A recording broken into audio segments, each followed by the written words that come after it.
Ninguém lucra com o mal. Maurício de Castro pelo Espírito Hermes.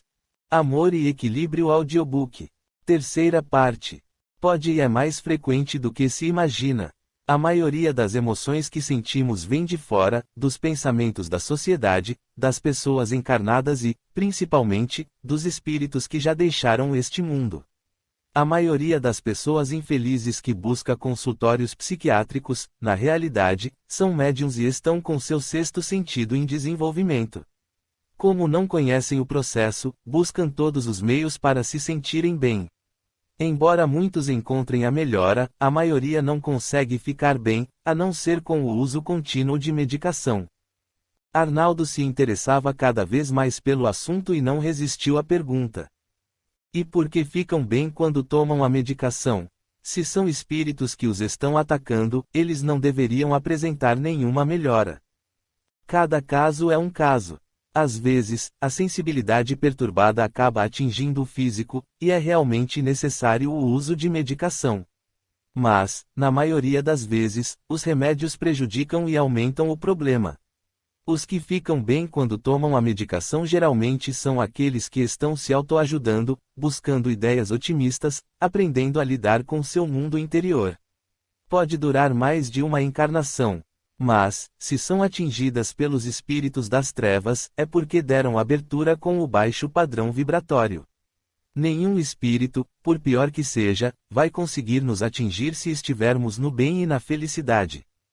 E no meu caso, se estou sendo atingido por espíritos, não dei abertura em nenhum momento, vivia feliz com a Alice, com minha profissão, amigos. Como isso se explica? Eduardo esperava por essa pergunta. Não lhe falei que sua doença se chamava culpa. Sim, e a culpa é um instrumento de autotortura que as pessoas usam até inconscientemente, é uma porta aberta para inúmeras obsessões e sofrimentos. Sei que, apesar de ser feliz com a nova companheira, o senhor nunca deixou de se culpar pela solidão na qual deixou a mamãe. Pelas nossas conversas por telefone e mesmo ultimamente, tenho percebido que se acha responsável pelo fato de ela viver triste e amargurada. É por meio desse sentimento mórbido que os espíritos das trevas conseguiram alcançá-lo. É preciso perceber que ninguém é culpado pelo que acontece na vida dos outros. Cada um atrai e vivencia aquilo que é necessário ao seu crescimento interior. Enquanto não se livrar da culpa, sua vida continuará como está. Arnaldo percebeu que o Fool mais uma vez falava a verdade. Ele se sentia responsável pela vida de Lucrécia. Sempre que podia e se via só, ligava para ela para saber como andava a mansão, se havia algum problema que ele pudesse resolver. Era-lhe doloroso saber que uma pessoa estava entregue à solidão por sua causa, além disso sempre ouvira dizer que o adultério era um pecado mortal. Se Eduardo seguia o espiritismo, por que o ajudou a se separar? O que me diz é verdade, filho. Sinto que sou o culpado, mas o que fazer? E mais forte que eu. Ademais, você sabe que comecei a me relacionar com Alice enquanto ainda estava casado e que sempre tive amantes. Sou de família tradicionalmente católica e sempre ouvi dizer que o adultério é um pecado terrível.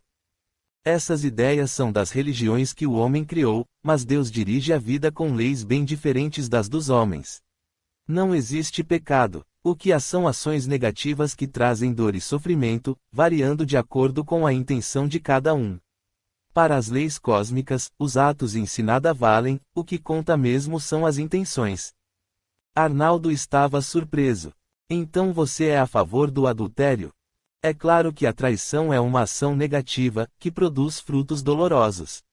Ao sentir que não amamos mais alguém e que há outra pessoa em nosso coração, devemos ser sinceros e terminar a relação fracassada antes de iniciar a outra. Isso é honestidade, mas nem sempre quem comete adultério tem intenções negativas. Na verdade, são pessoas que têm essa fraqueza e que só o tempo irá modificar. Mas há traições planejadas, situações dúbias bastante negativas que envolvem pessoas com o intuito de causar sofrimento. Os que assim agem vão sofrer para harmonizar o que fizeram. Por outro lado, há criaturas também de coração grande, que amam duas ou mais pessoas ao mesmo tempo sem que isso seja adultério. Há variáveis que envolvem o processo, e não temos condições de julgar. Muitas dessas situações vêm de vidas passadas, assuntos mal resolvidos que precisam agora de reajuste. Arnaldo atalhou, então quer dizer que não errei tanto assim? Que posso ser feliz sem culpa? E claro, pai, o mais sensato seria ter comunicado à mamãe que gostava de outra e, só depois, começar a se envolver, mas isso não é motivo para culpa. Todos nós somos seres em busca da perfeição total. Somos perfeitos em nosso nível de evolução, mas, para chegarmos à perfeição total que está destinada a nosso espírito, erramos e erraremos muito mais. E natural. Nossa, filho, como essa conversa me aliviou. Quer dizer que, se me livrar da culpa, todos os meus problemas desaparecerão. Quando mudamos nossos pensamentos para os positivos, há uma desconexão natural com as entidades perversas, mas no seu caso aconselho que vá tomar passes em um centro espírita. O passe é uma transmissão de energias sadias, de fluidos benéficos, que muito o irá ajudar. Depois que pagaram a conta, cada um foi para sua casa. Eduardo recolheu-se em seu quarto e agradeceu a Deus a oportunidade que teve de esclarecer o pai. Mas no íntimo sentia que não seria fácil Arnaldo voltar a ser como antes. O poder destrutivo da culpa infelicita milhares de criaturas e produz resgates dolorosos de erros que poderiam ser feitos pela harmonização através da inteligência e do amor. Antes de deitar para seu sono vespertino habitual dos domingos, Eduardo ainda pensou na frase do apóstolo Pedro que, se fosse colocada em prática, mudaria a humanidade: o amor cobre a multidão de pecados. Capítulo 12. O despertar do amor. Ernesto estava triste e saudoso naquele fim de tarde. De repente, parecia que a vida havia perdido o sentido. Aliás, desde o fatídico acidente que vitimara sua família, ele não via mais graça alguma em continuar vivendo. A mediunidade a serviço das trevas em troca de dinheiro veio para ele em boa hora, pois preenchia seu tempo, permitia que interferisse no destino das pessoas, tornava-o poderoso.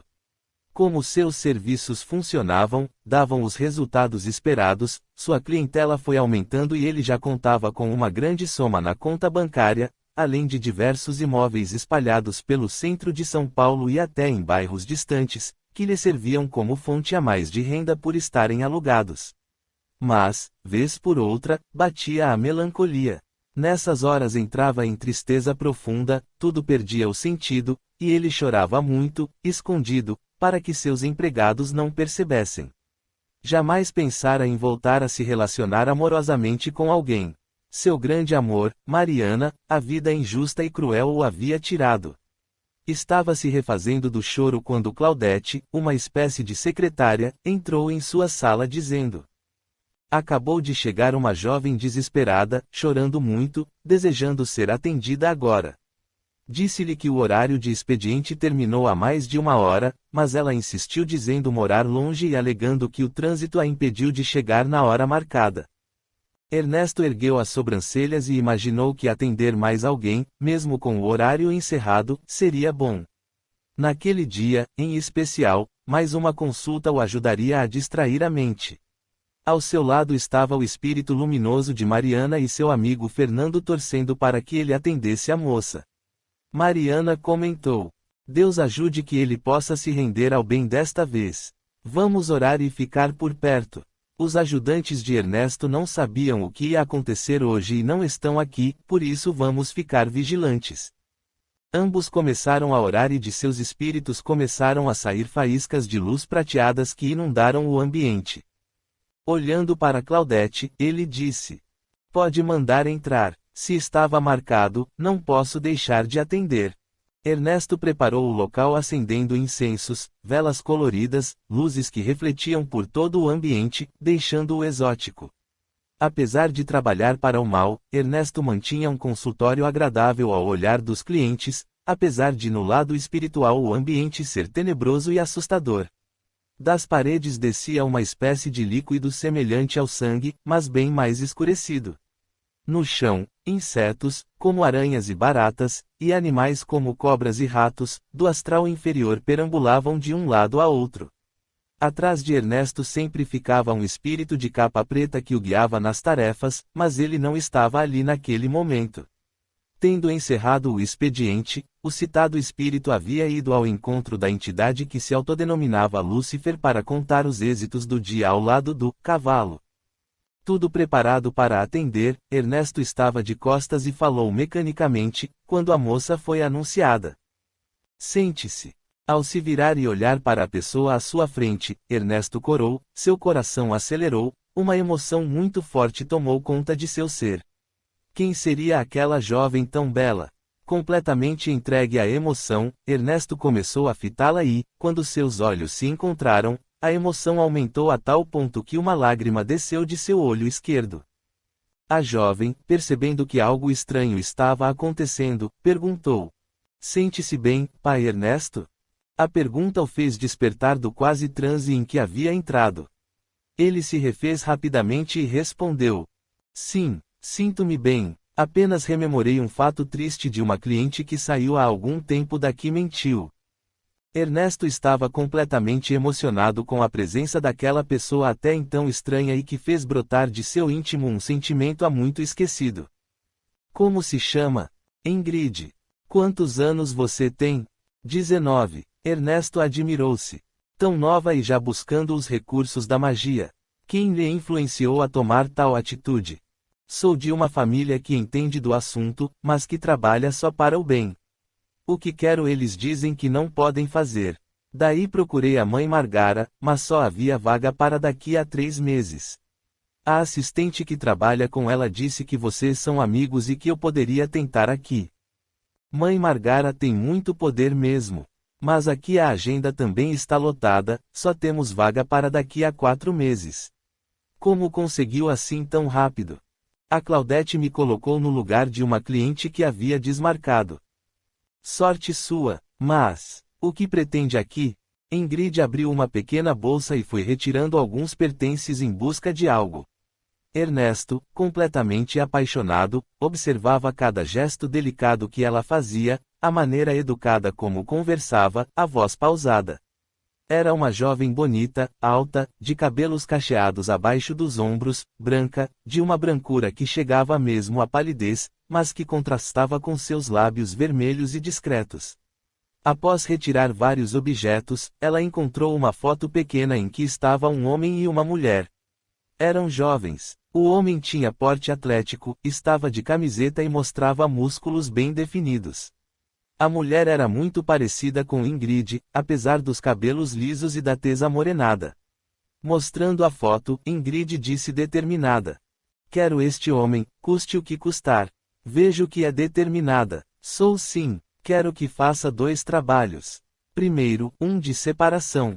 Quero vê-lo longe da mulher e dos 2 filhos, depois quero que o faça se apaixonar perdidamente por mim. Este homem é a minha vida. Sei que é poderoso e pode fazer o que desejo. Ernesto estava confuso. Não sabia o que fazer. Não sentiu a presença do Exu que o guiava. Onde ele estava que não aparecia para sugerir algo. Mesmo quando o expediente terminava, as entidades ficavam atentas, pois poderia aparecer um caso extra. Por outro lado, Ernesto reconheceu ter sentido por Ingrid um amor súbito, tempestuoso. Seria por isso que o Exu de capa preta não estava por perto. Pausando a voz, ele continuou: Posso fazer o que me pede, mas para isso é preciso que me conte como se apaixonou tão perdidamente a ponto de recorrer à magia. E preciso saber de tudo para que o trabalho tenha eficácia. Ingrid estranhou. O filho de mãe Margara disse que o Senhor é tão poderoso que adivinha tudo antes mesmo de a pessoa falar. Então, por que preciso contar minha história? Ernesto ficou perdido com a pergunta inesperada.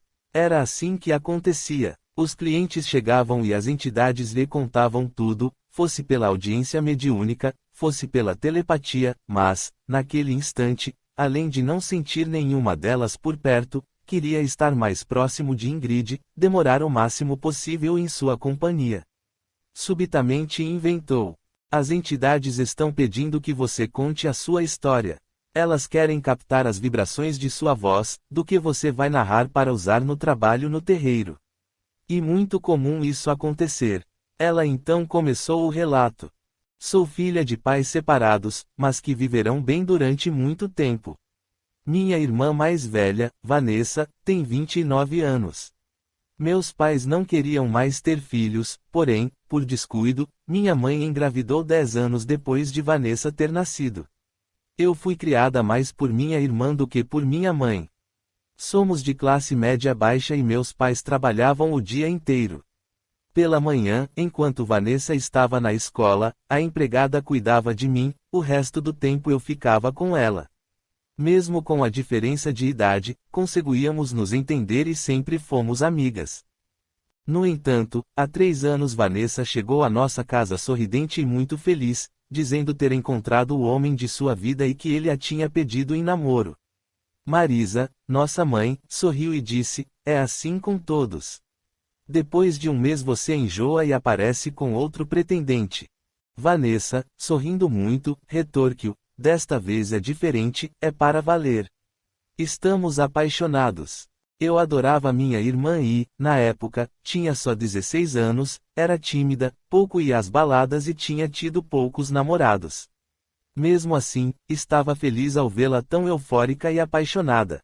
Ela disse à mamãe: "Amanhã quero um jantar especial, ele vem aqui pedir minha mão à senhora. Já que papai nos deixou e foi para Ouro Preto, só resta a senhora aqui para aprovar a união." Mamãe sorriu e tudo foi preparado para o jantar especial. Vanessa era recém-formada em medicina e fazia residência em um hospital conhecido, onde conheceu o Diego, que é instrumentador cirúrgico. A noite chegou e, quando o Diego entrou com um buquê de rosas vermelhas para minha mãe, fiquei estarrecida. Foi paixão à primeira vista. Nunca havia sentido por nenhum homem o que senti em poucos instantes pelo namorado de minha irmã. Quando ele me abraçou cordialmente e me beijou no rosto, senti um calor maravilhoso, meu coração disparou, parecia que ia desmaiar. No entanto, fingi muito bem. Com o tempo, ele passou a frequentar nossa casa regularmente, e minha paixão aumentava. Depois que o conheci, não consegui mais namorar ninguém. Passava os dias a sonhar com ele, imaginando-o em meus braços, sonhando com o dia em que ele terminaria tudo com minha irmã e se declararia para mim. Mas isso nunca aconteceu. Eles ficaram noivos e se casaram há 2 anos. Vanessa já casou grávida, e há poucos meses deu à luz o segundo filho. Eles vivem muito bem, felizes e eu amo a minha irmã, mas não consigo deixar de amar o Diego de forma alguma. Queria tê-lo para mim de qualquer jeito. Sempre ouvi dizer que nenhum homem resiste quando uma mulher se insinua, então tracei um plano. No dia que minha irmã estava de plantão e Diego, sozinho em casa, fui para lá. Cuidei de fazer a cópia da chave do apartamento deles com antecedência para facilitar as coisas. Entrei sorrateiramente e com roupas previamente pensadas para aquele momento, deitei na cama dos dois, enquanto ele, entretido, cuidava do Marquinhos. Quando Marquinhos dormiu e ele entrou no quarto, ficou pasmo com o que viu. Jamais poderia imaginar aquilo de sua cunhada. Fui provocante. Falei que o amava desde o início e que naquele momento meu corpo ardia pelo dele. Ele, com o rosto perplexo, segurou-me com força, fez-me vestir a roupa e, quando estava pronta, decepcionado me disse: "Você é uma adolescente inconsequente e sem limites, vou perdoá-la por isso, mas nunca mais apareça em nossa casa e saiba que jamais trairei a Vanessa. Amo-a muito e quero que entenda que o que sente por mim é impossível. Seja digna, nenhum homem gosta de mulher que se oferece, que lhe vem fácil. Dê-se o valor antes que fique passando de mão em mão e termine como muitas, solitária e infeliz. Agora saia de minha casa e só me dirija a palavra em caso de extrema necessidade. Vou fingir que nada aconteceu aqui pelo bem-estar de minha mulher e de minha família, que tanto amo. Agora saia." Ele disse essas últimas palavras com o rosto vermelho e quase gritando. Peguei um táxi e chorei copiosamente até chegar em casa. Havia dito à minha mãe que dormiria na casa de uma amiga. Em meu quarto, continuei a chorar. Nunca fui tão humilhada. Ele havia me chamado de mulher fácil, quando tudo o que fiz foi por amor. Gostaria que soubesse que não sou de fazer sexo com qualquer um, aliás, sou virgem. O que fiz foi movido pelo grande amor que sinto por ele. Isso aconteceu há 6 meses e, de lá para cá, minha paixão só fez aumentar. E um desejo de amor que me consome, tenho de aturá-lo com minha irmã, fazendo-lhe carinhos, beijando-a. Não suporto mais. Quero esse homem para mim. Apesar de amar minha irmã, esse amor é mais forte que eu. Sinto que jamais serei feliz longe dele. Ernesto ouviu tudo com atenção e disse: é um caso difícil, mas não sei se é impossível. Terá de gastar muito com material, sangria de animais e não sei se terá dinheiro para tanto. Ela, enxugando as lágrimas que a narrativa provocou, respondeu: não se preocupe com o pagamento. Tenho como conseguir a quantia. Se é assim, melhor. Mas terá de trazer a metade daqui a uma semana, tempo em que iniciarei os trabalhos. Posso ter a garantia de que terei o Diego para mim? Praticamente, sim. Muitos resistem a uma mulher provocante, mas raros resistem a um feitiço bem feito. Vá e fique tranquila. Ingrid levantou e deu a mão a Ernesto, dizendo: não sei como agradecer. Não precisa agradecer, basta pagar. Ela saiu deixando um delicado perfume no ar. Ernesto dispensou Claudete e foi para casa. Não conseguiu jantar, e sua mente estava confusa.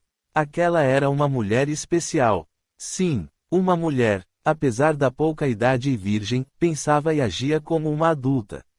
Foi para o quarto e rolou em sono pensando nela, em seus olhares, em sua doçura ao falar. Ernesto habituou-se a conhecer, desde o tempo de espiritismo, a alma das pessoas. Ingrid era uma alma boa que estava agindo pela ignorância.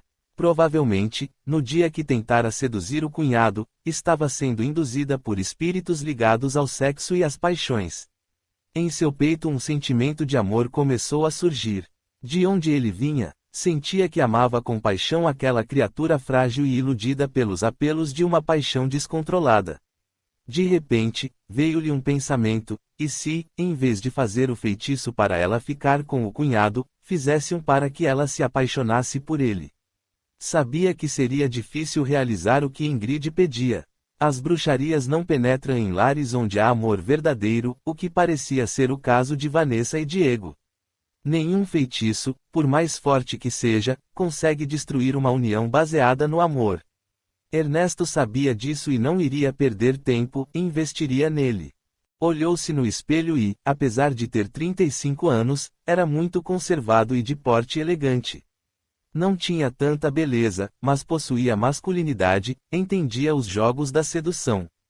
Tanto que conquistara Mariana. Mariana, onde estaria naquele momento? Gostaria de saber, mas nenhum guia seu tinha essa informação. E suas filhas, como estariam? Ao seu lado, sem que ele pudesse ver, Mariana dizia: meu amor, estou e estarei sempre ao seu lado. A vida nos separou porque era a hora, vou torcer para, que por meio desse amor por Ingrid, ocorra sua redenção. Vim para a Terra com nossas filhas como voluntária para o teste que você mesmo escolheu antes de nascer. Nossa morte seria necessária para que você pudesse optar pelo caminho da sombra ou da luz. Fique com Deus. Ernesto sentiu uma brisa suave em seu rosto. De onde vinha? Seu quarto estava todo fechado. De repente pensou: Mariana? Você está aí?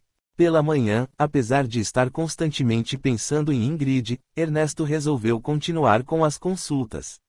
Dessa vez estava sentindo a presença de seus companheiros. Lucrécia entrou altiva na sala e, com voz estridente e arrogante, perguntou: o que está acontecendo com o trabalho que encomendei? Faz semanas e nada vi de novo. Olha, se não der certo, quero meu dinheiro de volta. Calma, senhora. Não viu como tudo deu certo com sua filha. A amante do marido dela está em coma e é impedida de voltar ao corpo pelo espírito de Gorete. Enquanto isso, ele se aproxima muito mais de sua filha. Não tem notado? Sim, com a Arlete, sim, mas e comigo? Nada está acontecendo. Enquanto eu estou na solidão, aquela vagabunda da Alice dorme todas as noites com meu marido. Ernesto detestava clientes arrogantes e autoritárias, mas não podia perder a paciência. Meus guias dizem que ele está mais voltado ao lar, que tem estado lá constantemente. Eles garantem que Arnaldo pensa em você o tempo todo e que mais rápido do que imagina voltará, mas também veem dois problemas que podem atrasar a situação. Lucrécia abriu ainda mais os olhos nervosos e, quase gritando, perguntou: o que diabos pode atrapalhar? Fale logo. Há duas pessoas que trabalham para o Cordeiro e que podem interferir na situação, tornando seu desejo mais lento de ser atendido. Pessoas, Cordeiro, o que é isso? Cordeiro é Jesus, são as forças do bem. As pessoas são seu FDHO Eduardo e uma amiga da amante de seu marido. Eles podem atrapalhar, mas, se você contribuir, tudo ficará mais fácil. Lucrécia não sabia o que dizer. Como Eduardo pode interferir nisso? Sei que ele foi a favor do pai na separação, mas ele não pode ser superior a um bruxo como você. E não é. Você pode atrapalhar a relação dos dois. Interferir para que fiquem juntos o mínimo tempo possível. Impossível. Arnaldo é apaixonado pelo filho, jamais vou conseguir.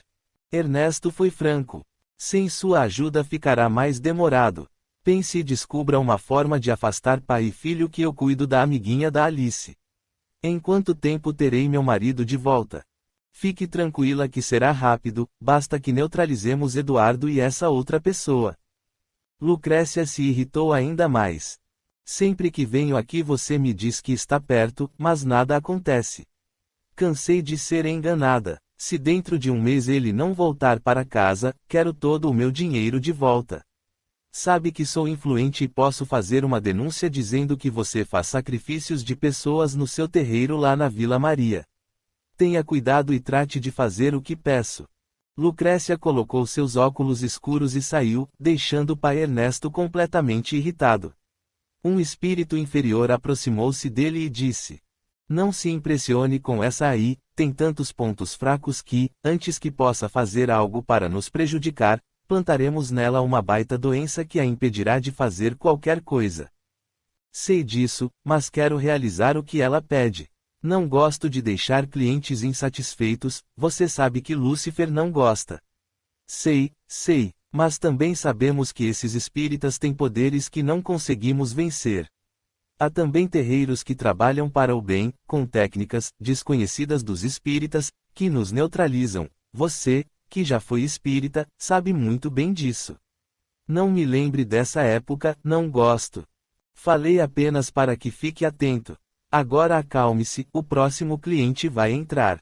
Lucrécia dirigia muito irritada, porque com Arlete dera certo e com ela não. Era justo ela sofrer sozinha, enquanto seu marido se divertia com uma aventureira. Ao chegar em casa, deu de cara com Eduardo, que acabava de chegar do trabalho. Uma sombra escura a envolveu e soprou-lhe ao ouvido. Esse aí é o atraso de sua vida. Vai fazer você continuar amarga e infeliz como está. Mande-o embora de sua casa. Ele é muito grandinho. Para que morar com a mamãe? Ela registrou a mensagem por telepatia e, quando Eduardo veio abraçá-la, sentiu um ódio muito grande do FDHO, rechaçando seu abraço. Ele notou que algo estava estranho e perguntou: o que aconteceu, mãe? Algum problema? A entidade rodopiava ao redor de Lucrécia e dizia: não ouça esse aí, mande-o embora, vá. Lucrécia deu um empurrão tão forte no filho que ele precisou se apoiar no sofá para não cair. Saia daqui, Eduardo. Deixe-me em paz. Notando o descontrole de sua mãe, o rapaz subiu as escadas e prometeu a si mesmo conversar com ela quando seu ânimo estivesse menos exaltado. Capítulo 13. Conhecendo a espiritualidade.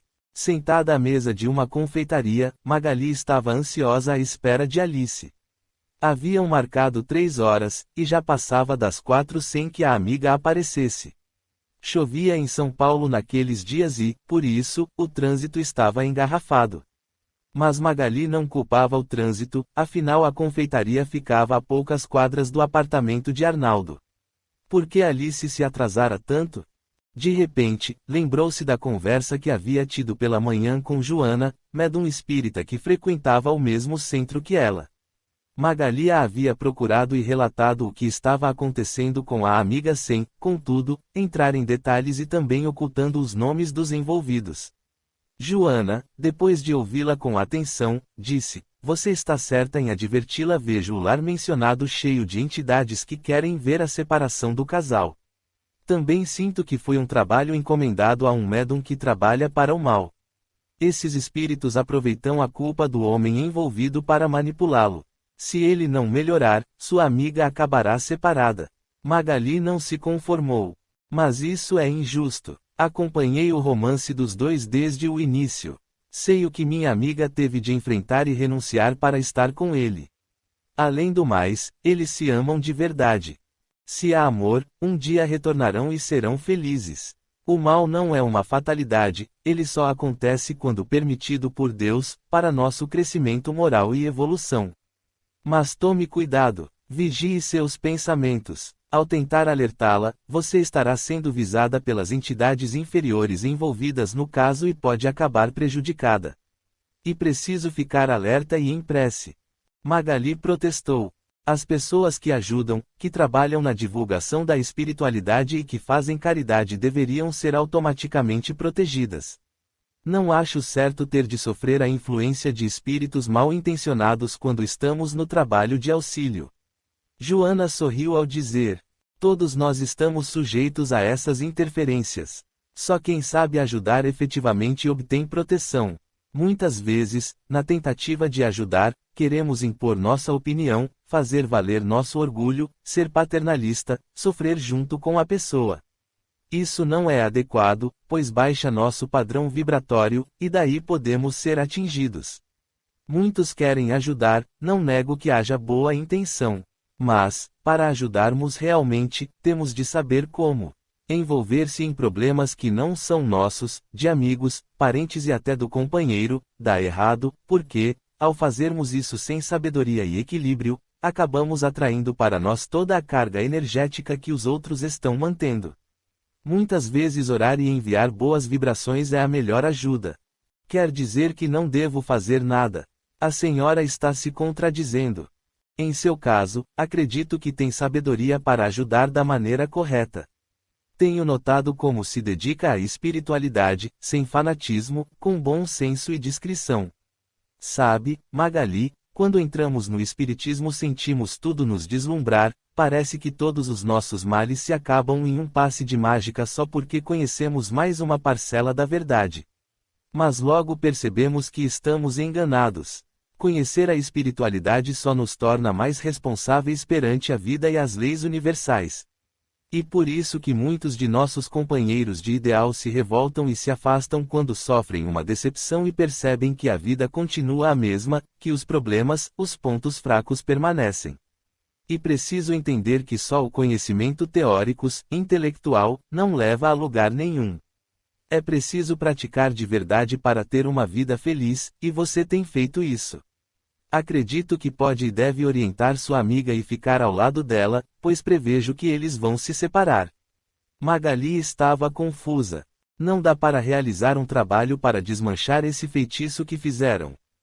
No centro em que trabalhamos podemos trazer os espíritos envolvidos e até mesmo fazer com que eles retirem as energias desequilibradas que colocaram no casal, mas o processo não é tão simples assim. Vejo que o homem é bastante resistente e não está disposto a mudar o pensamento.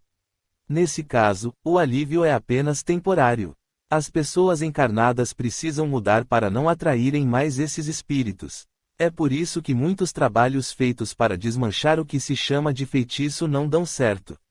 Se os envolvidos não mudam a forma de agir e pensar, tudo segue igual. De qualquer forma, é bom que um dos dois frequente o centro, lá temos mais recursos e esclarecimentos. Magali assustou-se com a chegada intempestiva de Alice.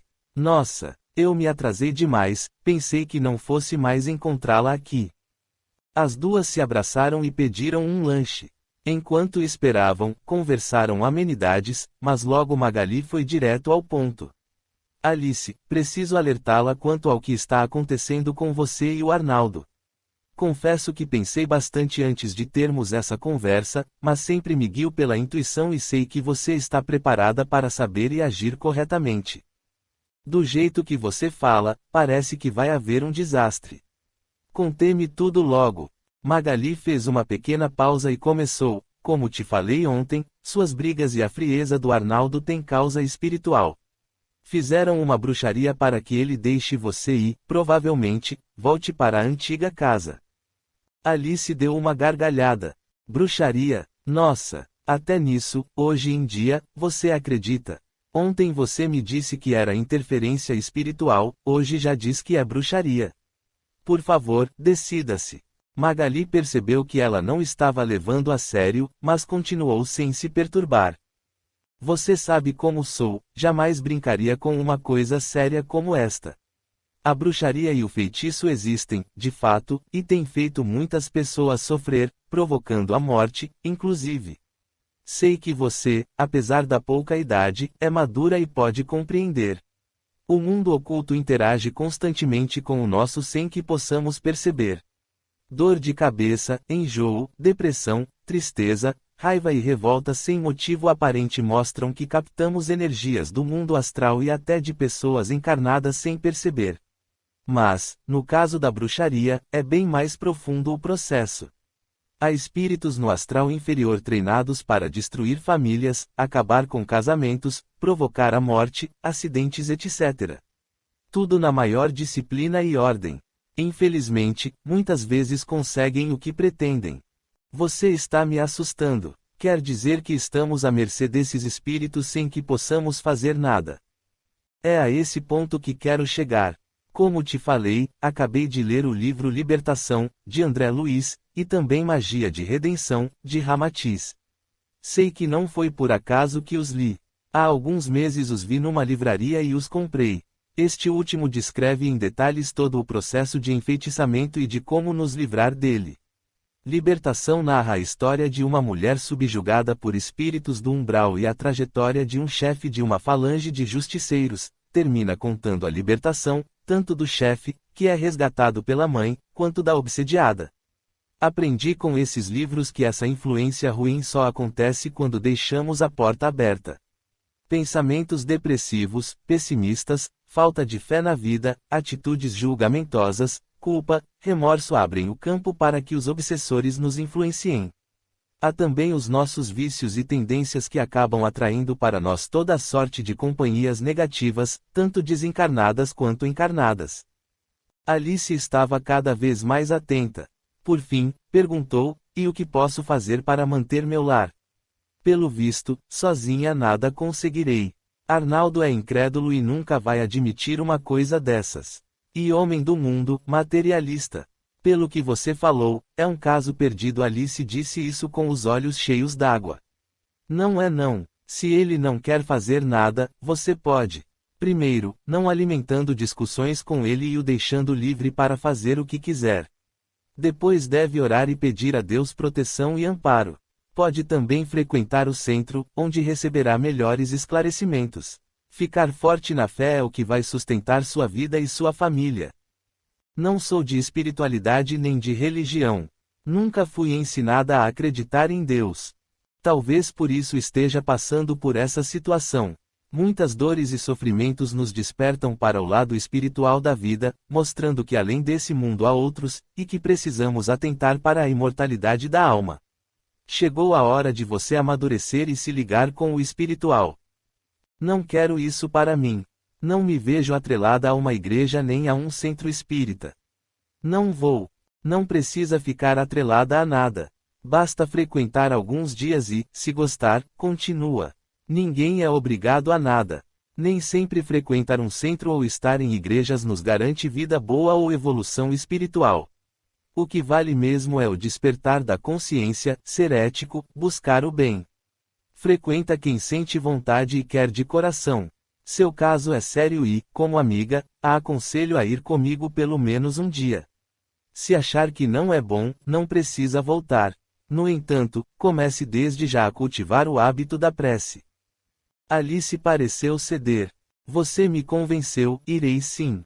Mas confesso que não acredito em orações, vejo muita gente que reza o dia inteiro e tem uma vida horrível, cheia de problemas e doenças. Minha avó vivia com o terço na mão e, mesmo assim, morreu muito doente. Tanto que minha mãe passou a descrer da oração e nunca me ensinou a rezar. Magali parecia diferente e, com olhar fixo em um ponto indefinido, respondeu. Muitos não acreditam no poder da prece, pois não veem resultados imediatos. Mas todo aquele que ora é atendido, de uma maneira ou de outra. O que dificulta mesmo é acreditar que o simples balbuciar de palavras vai resolver nossa vida.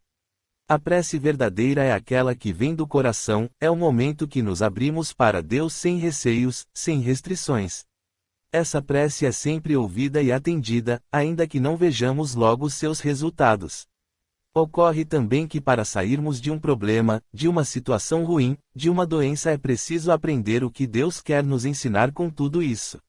Nesse caso, em vez de orarmos pedindo a solução, devemos orar pedindo a Ele que nos mostre o que precisamos saber para deixar de sofrer. Há também orações que não são atendidas pela nossa falta de fé. Em toda a cura que Jesus realizava, ele dizia: "Vá em paz, tua fé te curou." Minutos mais tarde, quando saíram dali, estavam satisfeitas.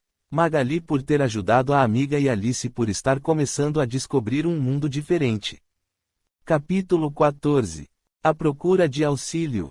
Apesar das orações feitas no centro por Magali, Joana e outros amigos, a situação não melhorava entre Alice e Arnaldo. Depois daquela conversa no dia em que havia preparado um jantar especial, Alice não tocou mais no assunto, fingia que não estava acontecendo nada.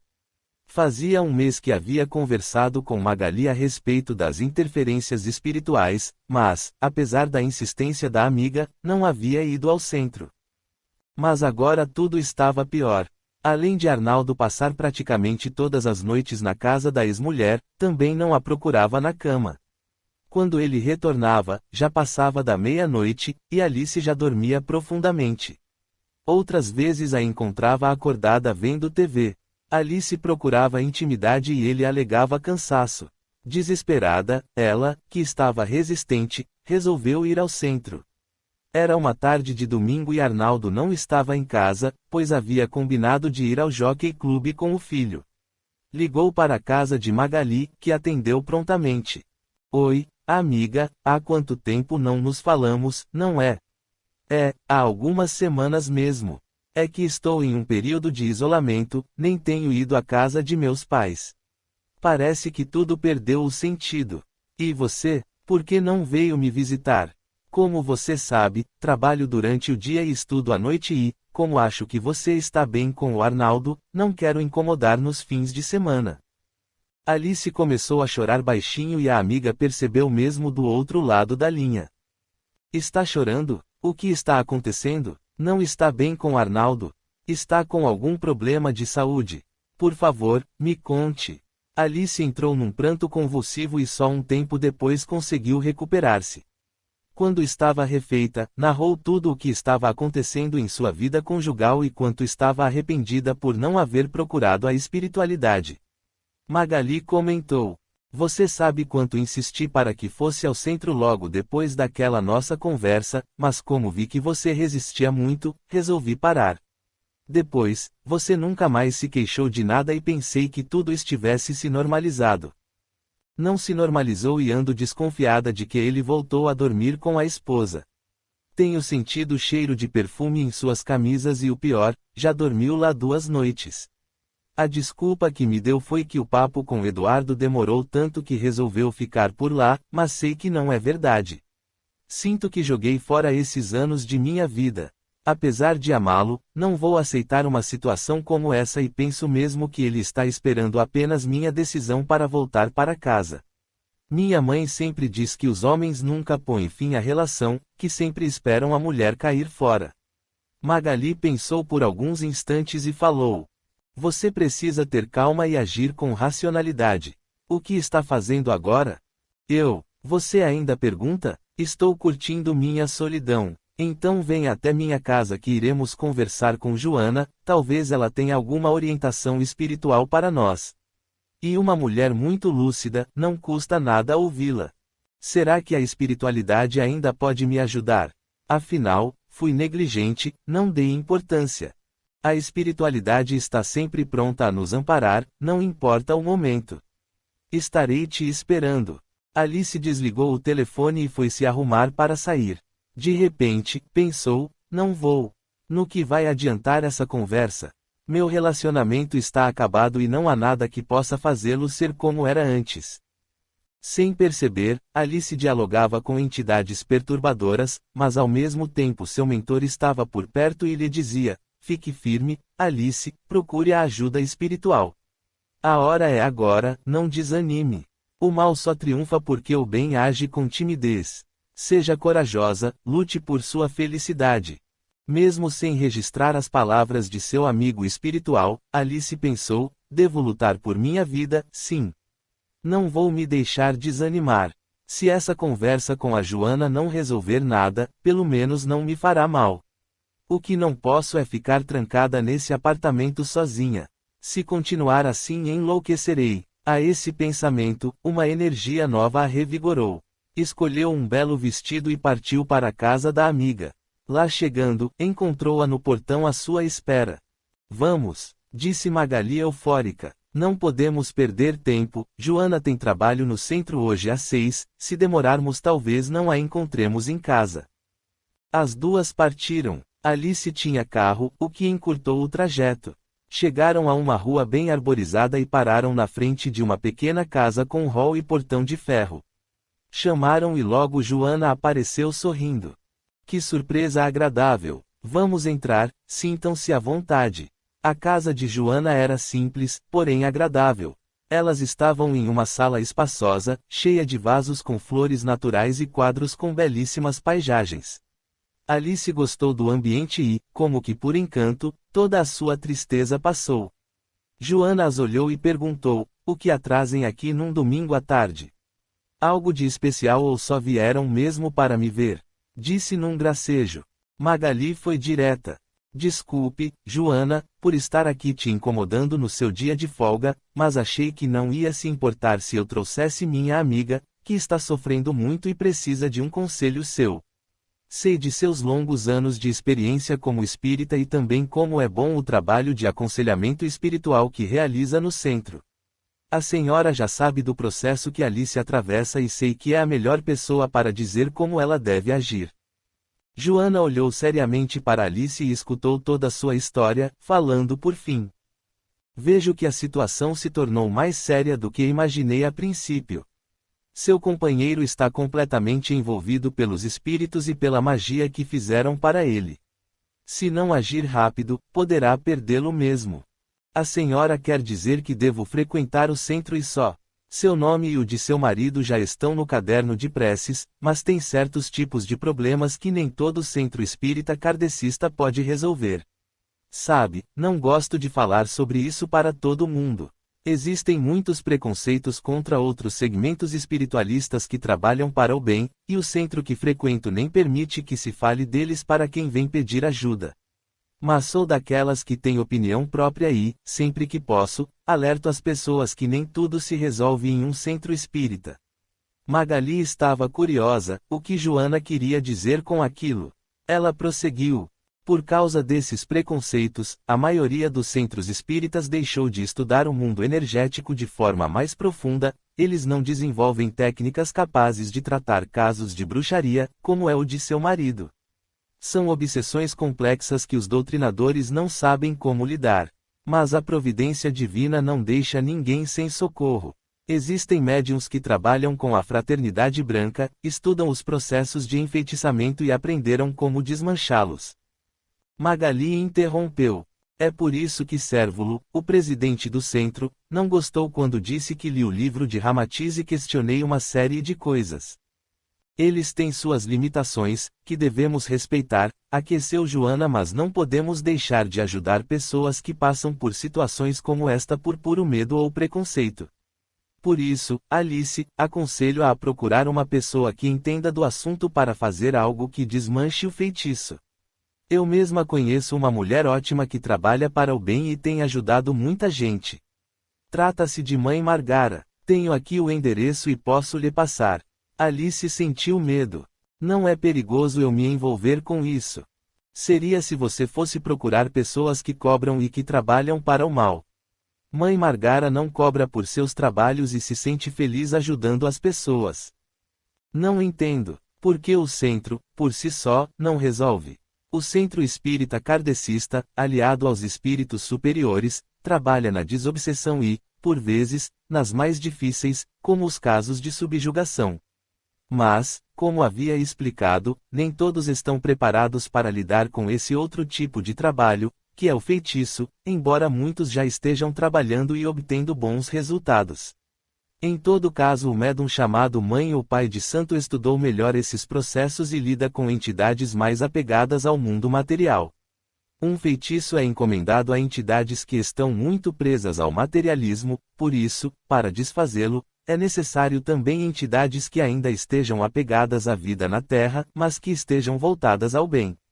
Geralmente, essas entidades boas foram iniciadas em vidas passadas, viverão no Oriente e entendem bem os segredos da natureza, por isso são trabalhos mais práticos, mais rápidos e exclusivamente para casos de magia. Magali questionou. E os espíritos superiores, em um centro espírita, não podem fazer isso sem que seja preciso recorrer a uma mãe de santo? E claro que sim. Os espíritos da luz têm uma ação irresistível contra os que estão no mal, mas para isso seria necessário que os centros deixassem o preconceito e estudassem mais a fundo o assunto. Assim preparariam melhor seus médiuns e teriam um belo trabalho. Mas é importante lembrar que as reuniões de desobsessão nos centros auxiliam muito e têm curado muitas pessoas. Mas os casos complexos nem elas nem as mães de santo conseguem resolver. Por quê? Indagou a voz angustiada de Alice. Joana explicou sem cerimônia.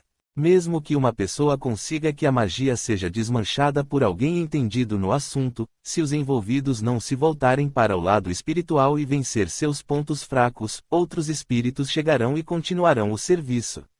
A chave da cura está na mudança de postura dos envolvidos.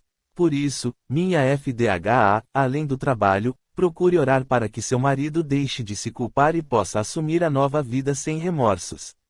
Sem isso, você não o terá de volta, ainda que Mãe Margara desmanche o que fizeram para ele. Então, de que adianta eu ir lá? Com as entidades afastadas, Arnaldo terá um momento de trégua e será nesse instante que você deverá trabalhar o emocional dele. Com certeza, ele voltará para você e aí, sim, será a hora de os dois frequentarem as meditações e fazerem um dos cursos do nosso centro. Devem, também, ler para entender como funciona a vida espiritual e como ocorrem as influências. Se Arnaldo conseguir compreender, ficará imunizado contra qualquer outra investida das trevas. Vejo também um rapaz louro, alto, branco, de traços fortes e que possui uma luz imensa, tem tentado ajudá-lo, mas não tem conseguido. Una-se a ele e ficará mais forte. Alice quase gritou. É o Eduardo, filho dele. Tenho certeza. Todas se emocionaram. Quando saíram dali, estavam radiantes de esperança. Alice deixou Magali em casa com a promessa de, no dia seguinte, acompanhá-la à casa de Mãe Margara. Capítulo 15. Mãe Margara e a magia do bem. Magali e Alice chegaram cedo à casa de Mãe Margara naquela segunda-feira. Estranharam, pois não havia ninguém na antessala além de um rapaz que recepcionava os clientes. Sempre ouviram dizer que as pessoas que lidavam com magia eram bastante procuradas e que conseguir vaga e marcar uma consulta era muito difícil. Será que Mãe Margara não era tão boa quanto Joana havia dito? Aproximaram-se do rapaz que, para a surpresa das duas, falou: suponho que sejam Alice e Magali. Estou certo. Elas se entreolharam assustadas e Magali tornou. Sim, como sabe? Afinal, nunca viemos aqui. Ele simplesmente respondeu. Entrem por esse corredor e, na última porta à esquerda, deem 2 batidas e entrem. Mãe Margara as espera. As duas seguiram assustadas. Como Mãe Margara adivinhara que elas iriam justo naquele dia. Bateram e entraram com certo receio. Mãe Margara, ao vê-las, sorriu e disse: sabia que viriam. Podem se sentar à vontade. De repente, o receio havia passado como que por encanto. Mãe Margara era uma negra muito sorridente, simpática e bonita. Já estava na casa dos 50, mas não aparentava. O ambiente era simples, uma mesa redonda, um altar com imagens de Jesus e Maria, cortinas amarelas e um quadro muito bonito de São Jorge. Havia algumas velas brancas acesas no altar e o ambiente era impregnado de incenso. Magali começou. Viemos pedir ajuda, mas gostaria de saber como a senhora sabia que nós viríamos. Foi pela vidência? Seu secretário sabia até nosso nome. Ela sorriu, mostrando os dentes alvos e bonitos. Não foi vidência. Não sou tão poderosa assim. A amiga de vocês, que também é minha amiga de longa data, ligou-me ontem à noite pedindo que as atendesse. Foi Joana quem me avisou. Ela sabe que não trabalho às segundas, mas me contou o caso e, pela urgência, pediu-me que viesse só para atendê-las. Costumo sentir sempre quando devo ou não atender a um pedido como esse, e meu guia maior me orientou que viesse. Quero dizer que não tema nada. Há muito preconceito em torno de meu trabalho, muitas pessoas o deturpam, mas ao saírem daqui poderão tirar as próprias conclusões. Foi a vez de Alice falar. Vim porque não desejo me separar do homem que amo. Para falar a verdade, antes da conversa que tive com Magali, há poucos dias, eu não acreditava em nada que dissesse respeito à vida depois da morte, magia, essas coisas. Sou sincera e também não sei se a senhora poderá resolver meu caso. Nesta vida, minha filha, ninguém resolve o caso de ninguém, isso é uma ilusão. É a própria pessoa que resolve a vida. Nós estamos aqui apenas para dar uma mão, mas o resto é a pessoa que faz. Eu mesma não me sinto com mérito algum nos trabalhos que faço, tudo vem dos guias que se manifestam por meu intermédio e, quando a pessoa não quer ser ajudada, não há nada que se possa fazer. Isso a Joana já nos contou. Mas a senhora pode desmanchar o que foi feito para mim e meu companheiro. Mãe Margara demorou um pouco e disse, vamos ver. Ela fechou os olhos, demorou alguns minutos, e falou, realmente, minha filha, fizeram feitiço para que você e seu marido se separassem. Um dos meus amigos espirituais está afirmando isso e também diz que pode desfazê-lo. Está dizendo que você é uma moça honesta e que não foi por má intenção que se envolveu com um homem mais velho e casado. Muito pelo contrário, fez isso por amor. Saiba que é muito protegida. O feiticeiro que fez a magia também tentou atingi-la, fazendo com que você sentisse repulsa pelo Arnaldo e o traísse, mas por sua conduta nobre nada a atingiu. Você é filha de Xangô, o orixá da justiça, por isso não gosta de nada errado. Alice estava emocionada. Tudo o que ela dizia estava certo. Mãe Margara permaneceu calada durante um tempo e depois abriu os olhos. Fitou Alice e disse, vamos desfazer isso e, com a fé na luz divina, tudo voltará ao normal. Mas precisarei de dinheiro. Magali ficou perplexa. Joana garantiu que ela não cobrava. Fez mais, avisou que pessoas que cobram pelos serviços não estão na linha do bem. Antes que Alice dissesse alguma coisa, ela se pronunciou. Desculpe, senhora, mas se é amiga de Joana sabe muito bem como ela pensa. Se cobra é porque não trabalha para as forças da luz, então não queremos trabalho nenhum. Sua amiga garantiu que a senhora não cobrava. Estou sem querer acreditar. Margara não se perturbou. Minha filha, eu não cobro nada pelo que faço. Desde a adolescência descobri que tenho o sexto sentido desenvolvido, sempre previ as coisas e elas sempre aconteciam. Previ a morte de meus pais e de uma irmã com precisão. Mais tarde casei-me com um homem muito católico, que não aprovava o que eu fazia. Na época, já era médium de terreiro, um bandista, tive de parar com minhas tarefas para me dedicar ao casamento, mas sempre senti a presença dos espíritos necessitados e orava com fé para eles. Depois da oração, percebia que uma luz os envolvia e eles eram levados. Não me arrependi de ter parado. Do meu casamento nasceram meus dois bens mais preciosos, o Carlos e a Fernanda. Carlos é o rapaz que estava na entrada. Ele me ajuda aqui. Fernanda trabalha durante o dia e estuda à noite. Vivo da pensão do meu marido, que já desencarnou, e estou muito feliz com isso. Meu trabalho aqui é gratuito. Não entendo. Então, para que quero dinheiro? As entidades que atuam nesse tipo de trabalho, tanto de feitiçaria quanto de desmanche, são muito ligadas ao mundo material e às sensações que experimentaram aqui. A diferença é que aquelas que trabalham no feitiço agem para o mal, enquanto as que trabalham no desmanche atuam para o bem e para recuperar o equilíbrio das pessoas. As entidades boas fazem o trabalho que espíritos mais elevados não podem fazer, pois não estão tão ligados à matéria. São boas, mas não tão evoluídas quanto aquelas. Ela fez uma pequena pausa e continuou. Para desmanchar um trabalho, elas pedem materiais, tais como cigarros, comidas, velas etc. Elas julgam necessário que elementos materiais positivos atuem contra os negativos. Por isso peço o dinheiro, apenas para comprar o material. Mas, se você não quiser me dar, posso lhe passar a lista do que é necessário, você compra e traz aqui. O resto eu faço. Elas entenderam. Realmente Mãe Margara era uma mulher muito íntegra e nobre. Fazia tudo aquilo de graça, só pelo prazer de ver o bem-estar das pessoas. Por fim, Magali, curiosa, perguntou: a senhora parece ter bastante conhecimento do mundo espiritual.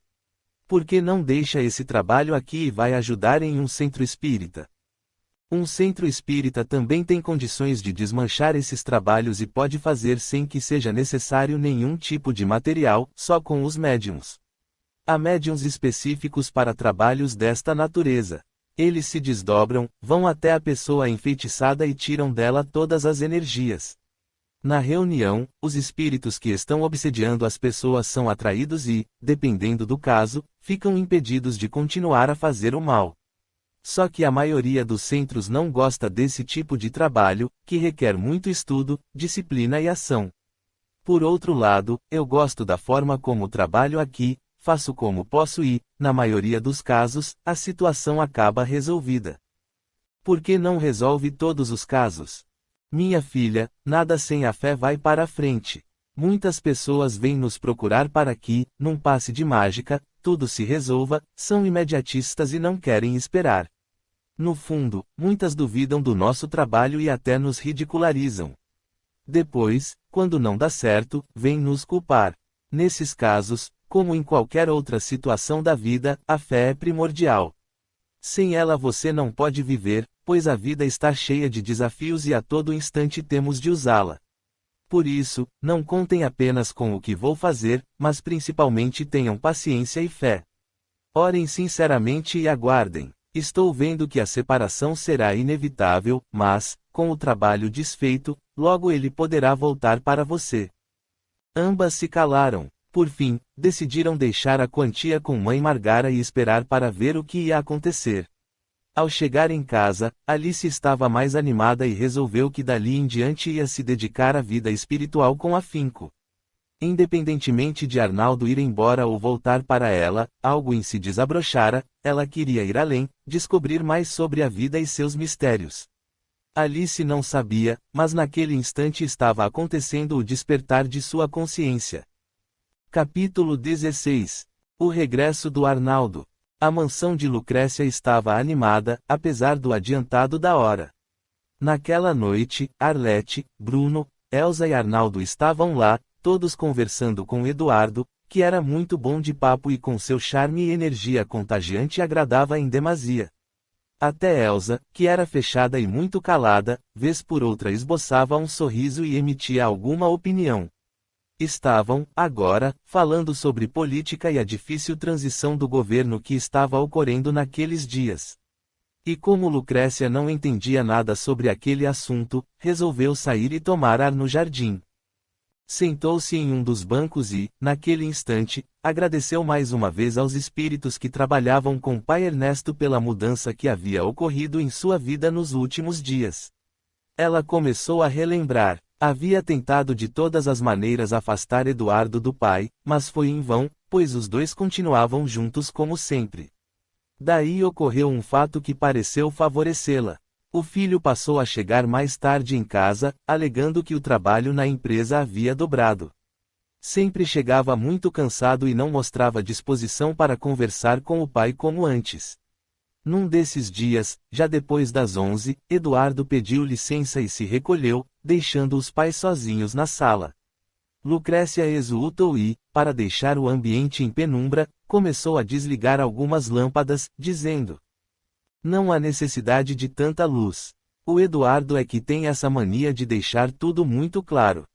Você acredita que ele não fecha as persianas ao se deitar? Arnaldo fez menção de se retirar, afinal era tarde e o filho já tinha ido dormir, não havia mais desculpas para ele permanecer ali. De repente, ao vislumbrar a mulher cuidando da casa, a mesma com quem ele viveu durante tantos anos, sentiu o coração descompassar. Ela estava em trajes de dormir e, vez por outra, mostrava mais o busto, que parecia se insinuar aos seus olhos.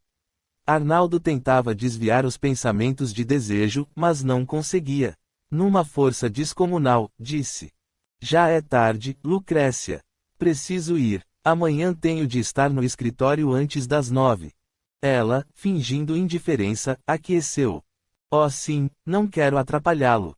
Também já vou me recolher, aliás, já estava me aprontando para dormir quando você chegou. Ele virou as costas e saiu.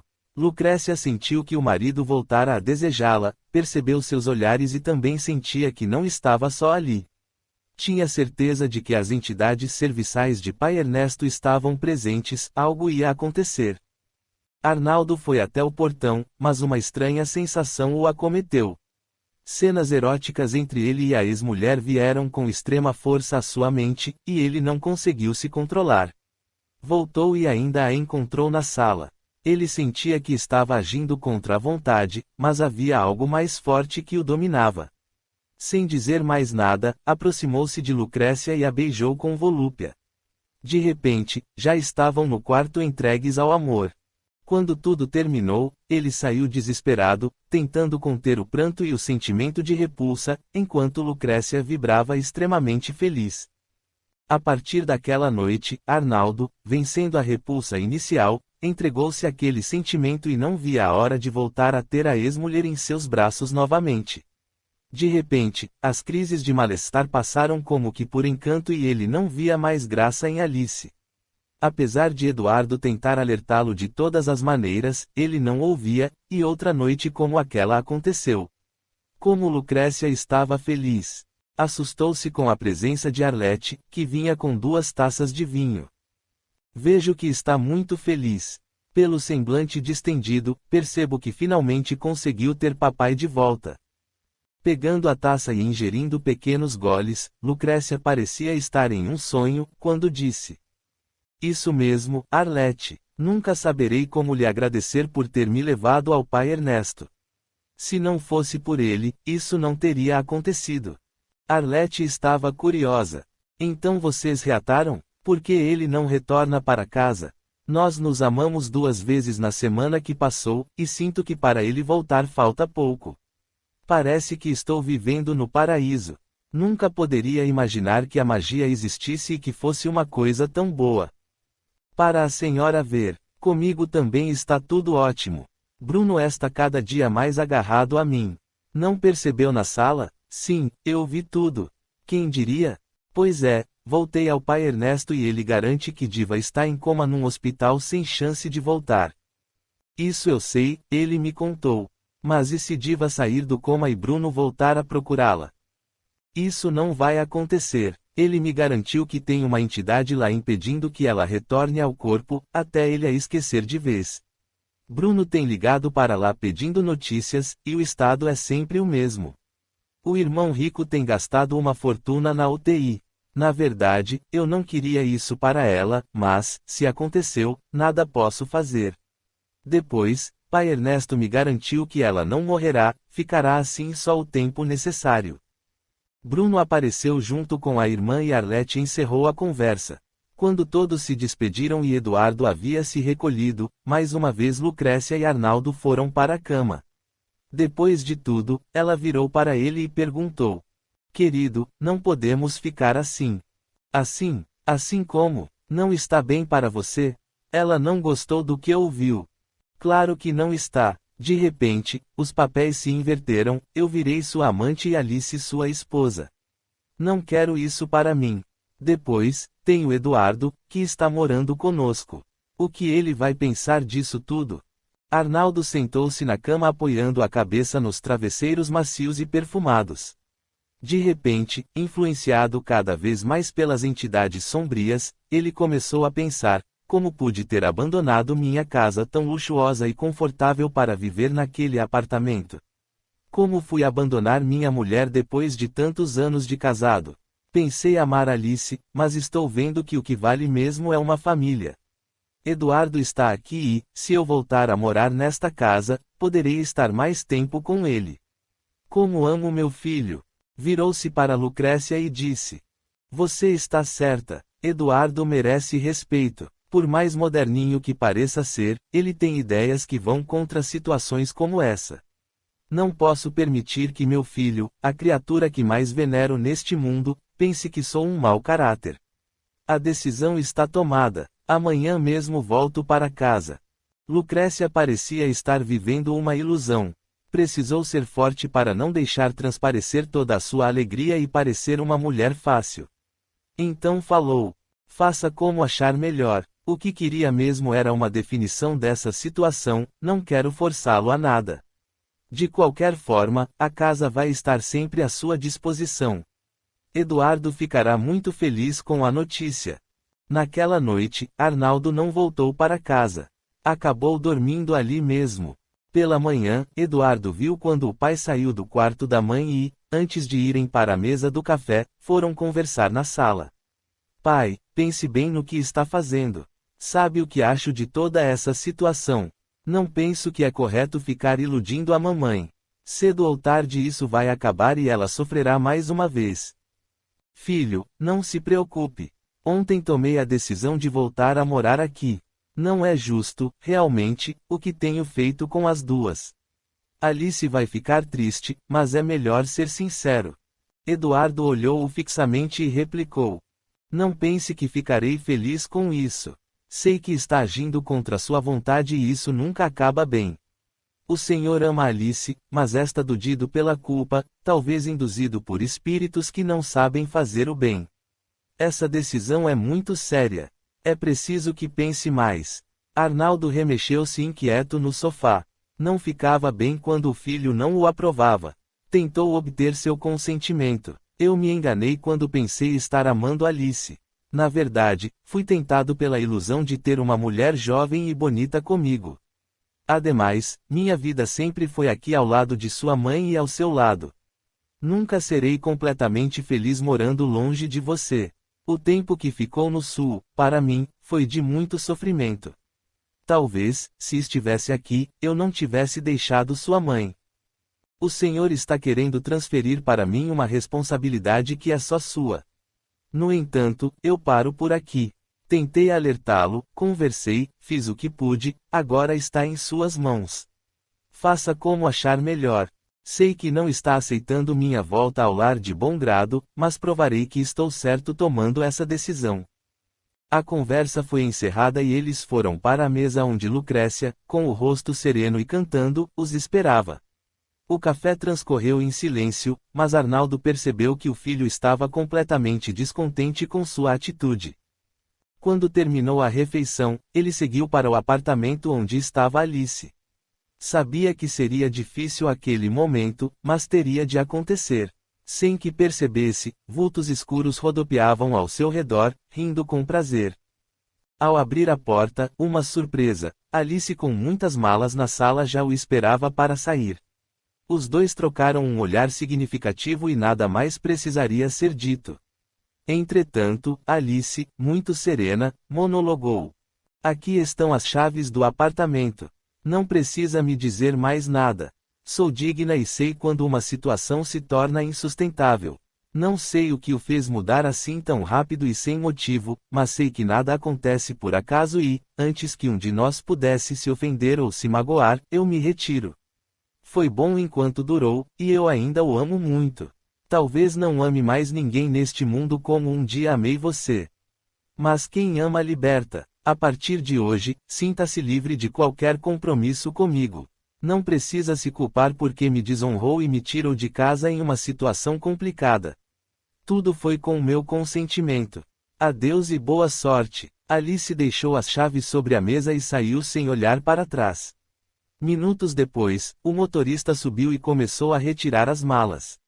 Arnaldo, vendo aquela cena, correu para o quarto e começou a chorar copiosamente. Porque tudo aquilo estava acontecendo, porque ele não queria aquilo, amava Alice, mas também queria Lucrécia. O que fazer? Por que estava tão confuso? Ele ficou ali naquele desespero por mais de meia hora. Logo depois, duas entidades obscuras começaram a soprar em seus ouvidos. Fique firme, você tomou a atitude correta. Não aprendeu em sua religião que o casamento é para sempre. Queria viver em adultério para o resto da vida. Você se livrou do pecado, a separação não pode acontecer, voltar para sua santa esposa é o melhor. Uma mulher vestida de freira, com o rosto severo, sussurrou também. É isso mesmo. Deus condena o divórcio, viver com a esposa é o melhor para um homem. Mostre que é honrado. Seu filho é um santo e não gosta do pecado, por isso nem se relaciona sexualmente com outra pessoa. Quer que ele pense que você é herege. Animo. Acredite que o Senhor vai te ajudar. Arnaldo, pensando no filho com veneração, voltou a se animar. Essa era a melhor atitude. No fundo, Eduardo estava muito feliz, só não queria demonstrar. Sentindo-se melhor, lavou o rosto, pegou as chaves e saiu. Desta vez sentindo-se menos angustiado. Os espíritos o seguiram. Capítulo 17. O rompimento com as forças do mal. Após as intensas atividades no terreiro, Ernesto ainda se manteve por lá com seu fiel assistente Hugo. Foram muitos despachos realizados naquela noite, mas ainda faltava o principal. Quando o último médium havia se retirado e ele se certificou de que estava só, saiu da tenda juntamente com Hugo carregando vários apetrechos e um bode preto amarrado com uma corda. Chegou ao meio do terreiro e observou a lua nova que ia alta no céu. Ernesto entrou em transe, virou os olhos e começou a fungar. Apesar de incorporado, ele continuava consciente e começou a murmurar palavras em língua estranha. Tudo tinha de dar certo e ele teria Ingrid somente para si. De repente, Hugo começou a tremer e caiu desmaiado. Ernesto pegou o bode, cortou seu pescoço e o sangue jorrou em profusão na bacia de prata que refletia a luz da lua. Depois, vagarosamente, pegou uma caneca de barro, encheu-a de sangue e deu para Hugo beber. Terminado o estranho ritual, a entidade incorporada falou convencida. Grande foi o seu oferecimento a Beelzebu. A menina será sua. Vários estouros foram ouvidos no ar e um cheiro forte de enxofre dominou todo o ambiente. Satisfeito, Ernesto recolheu a bacia, as adagas, as velas e os castiçais e retornou à tenda. Estava muito feliz, finalmente teria a amada em seus braços. Era uma questão de dias. Após a primeira consulta, Ingrid ainda não havia retornado, e dali a 2 dias estava marcada a próxima sessão. Teria de continuar a enganá-la dizendo que estava fazendo a bruxaria para Diego e, enquanto isso, ganhava tempo. Sabia que suas entidades não falhavam, e logo ela se declararia. Com esse pensamento, entrou no carro, deixou Hugo em casa e foi se recolher. O dia fora por demais cansativo. Ingrid passou a odiar verdadeiramente os domingos. Sua mãe, Marisa, fazia questão de que Vanessa, Diego e os netos almoçassem com ela, e era um tormento ver o homem amado continuar a ser tão carinhoso com sua irmã, cobri-la de beijos e carinhos. Após o almoço, eles ficavam por ali e só iam embora quando estava escurecendo. Naquela tarde, ela precisou ter uma força ainda maior para poder se controlar. Sua paixão estava chegando ao limite, mas pensava que pai Ernesto iria ajudá-la, e com esse pensamento se acalmava. Após o almoço, enquanto Diego se entretia na grama do quintal com os filhos, ela foi se deitar na rede da sala.